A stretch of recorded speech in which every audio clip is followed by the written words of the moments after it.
Le grand large vu depuis le Carmel des Avirons. Un appel que sœur Marguerite a entendu voilà une soixantaine d'années. Elle avait 23 ans et aspirait à la vie missionnaire. Après plusieurs étapes, elle s'établit à La Réunion pour une vie communautaire. Ce qui l'anime depuis tout ce temps. La parole de Dieu est tellement importante, je veux dire, dans la vie d'un chrétien. Et c'est vrai que notre règle, d'ailleurs, nous appuie beaucoup, vraiment beaucoup sur ce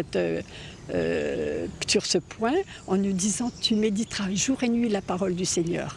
Alors, jour et nuit, cela veut dire aussi dans les bons moments, dans les mauvais moments, toujours avoir recours à la parole de Dieu.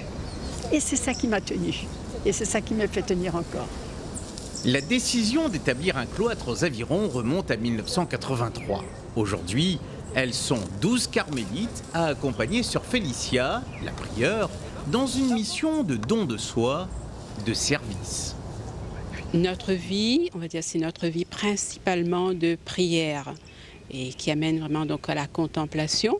Et puis il y a aussi tout le travail, on va dire, au niveau du jardin aussi, parce que donc on essaie de manger ce qu'on a, donc semer, comment dire, voilà. Et principalement, donc étant nous des co-exploitantes agricoles, parce qu'on est sur un terrain donc agricole, on a tout le verger, surtout principalement les mangues. Une vie dédiée aux activités agricoles, au silence et à la prière. C'est également celle choisie par sœur Alix, guidée par les mains des deux Thérèse, la grande, Sainte Thérèse d'Avila, la petite, Sainte Thérèse de Lisieux, mise à l'honneur par l'UNESCO. La Biennale 22-23, Sainte Thérèse de l'Enfant Jésus est fêtée en même temps que Gustave avait fait au niveau de la nation française. Et donc, effectivement, ça revêt un petit peu une couleur un peu particulière quand même.